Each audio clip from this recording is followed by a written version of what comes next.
Today's video is for anyone who's ever walked into a room and immediately wanted to walk out. Anyone who's ever replayed a conversation in their head 100 times, wondering if they sounded weird. Or anyone who's ever labeled themselves shy, awkward, or just bad with people. Here's the truth. You're not shy. You just haven't learned the skill set yet. And that's what we're going to break down today. Social confidence isn't a personality trait you're either born with or not. It's a set of tools. And the moment you realize that, everything changes. Let's get into it. Chapter 1.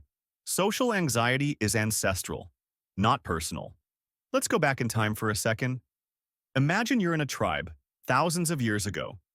Survival isn't about resumes or relationships. It's about belonging.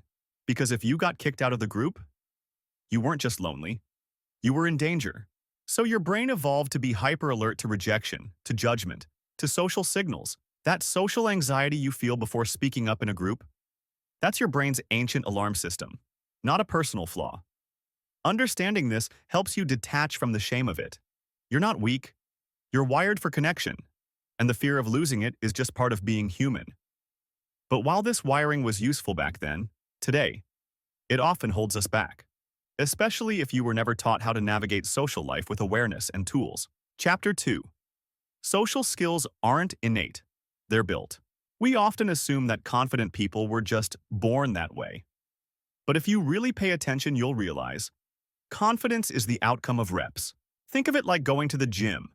You wouldn't expect to bench 200 pounds on your first try, right? You start small, you build form, you stay consistent. Social confidence works exactly the same. Start with micro interactions. A nod and smile at the coffee shop. A compliment to a colleague. A "how's your day going" to your Uber driver. You're not trying to be perfect. You're training your nervous system to feel safe in social interaction. And over time, you build a muscle called self-trust, the belief that you can handle whatever comes your way. Chapter 3. The 70-30 Rule. And why listeners win. Here's a mindset shift that helped me massively. The goal of conversation is not to impress. It's to connect. Most people are focused on what they'll say. But here's the thing. You don't need to be the funniest, smartest, or most interesting person in the room. You just need to be the most present. Practice the 70-30 rule. 70% of the time, listen actively. 30% of the time, speak with intention. Ask thoughtful questions. Reflect what they say. Let them know you're not just hearing them. You're feeling them. People don't remember what you said. They remember how you made them feel. Listening is a superpower. Most people are waiting to talk. If you're the one genuinely listening, you stand out. Chapter 4. Curiosity is your social superpower. You don't need to have the right thing to say. You just need the right question to ask. Here's a trick. Shift your mindset from "how do I sound" to "what's interesting about this person?" That one switch moves you from self-conscious to other-conscious. And that's where the magic happens. Examples. Instead of "what do you do?" try "what's something you're working on that excites you?" Instead of "how's your day?" try "what's been the highlight of your week?" Curiosity makes people feel seen. And the best part? It takes the pressure off you to be interesting. Because your curiosity makes the conversation interesting. Chapter 5. The Three Selves. And why empathy matters. Here's a concept that'll change how you see people forever. Every person you meet is walking around with three selves. 1. Who they think they are. 2. Who others think they are. 3. Who they really are, under the layers. When you realize that everyone is navigating this identity tension, it becomes easier to relax. You don't need to perform or prove, because underneath the surface, most people feel like you do. Unsure, searching, hoping to connect. This understanding builds empathy. It slows you down. It helps you stop comparing your inside to their outside. And that's powerful. Chapter 6. Master the conversation. Flow. Ever been stuck in small talk and didn't know how to go deeper? Use the question funnel technique. 1. Start wide.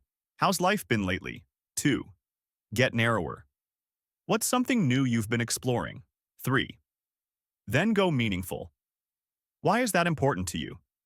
This gentle narrowing helps people open up naturally, without you feeling pushy. And when you can remember small details, like their dog's name or that hobby they mentioned, and bring it up later, you go from acquaintance to memorable in seconds. Chapter 7. The Echo Effect. Build rapport without words. Here's a subtle technique that works like magic. Mirroring. When you mirror someone's posture, tone, or energy, subtly, it sends a subconscious signal of, we're on the same team. If they speak slowly and softly, try dialing your tone down. If they're enthusiastic and expressive, reflect some of that energy back. It's not about being fake, it's about building resonance, and people trust those they feel in sync with. Chapter 8. Social Momentum. Practice like a muscle. If socializing feels exhausting, it's probably because your social stamina needs strengthening, just like cardio. You wouldn't run a marathon out of nowhere. You'd start with a few minutes a day. Same thing here. Start with low-stakes interactions. Say hello to strangers. Comment on someone's shirt. Join a group class and say one sentence to the person next to you. These reps add up. They build momentum. And soon, what once felt terrifying feels natural. Chapter 9. Context is everything. Different spaces have different social rules. A networking event is not a birthday party. A library isn't a house party. Reading the room is part of social intelligence. Pay attention to the pace of conversation, the energy of the group, the formality of the setting. When you can adapt without losing who you are, you become socially fluid, someone who belongs without pretending. Chapter 10. Stop waiting to feel ready. One of the biggest lies social anxiety tells you is that you need to feel confident before you speak up. But real confidence is built by taking action before you feel ready. The more you put yourself out there, the more evidence your brain gathers that says, I can handle this. And slowly, the fear begins to fade. It's not about being fearless. It's about showing up despite the fear, again and again, until confidence becomes your new normal. If you take away one thing from this video, let it be this. You're not shy. You're untrained. Social skills are just that. Skills. They can be learned, practiced, and mastered. Every awkward moment, every fumbled intro, every skipped invite, it's all part of the learning curve. You're not behind. You're not failing. You're becoming. So take a breath. Go at your own pace and remember, you don't need to be perfect. You just need to be present. If this resonated with you, drop a comment and tell me which part hit hardest. And if you want more videos that help you grow into your best self, hit that subscribe button, because this journey, you're not doing it alone.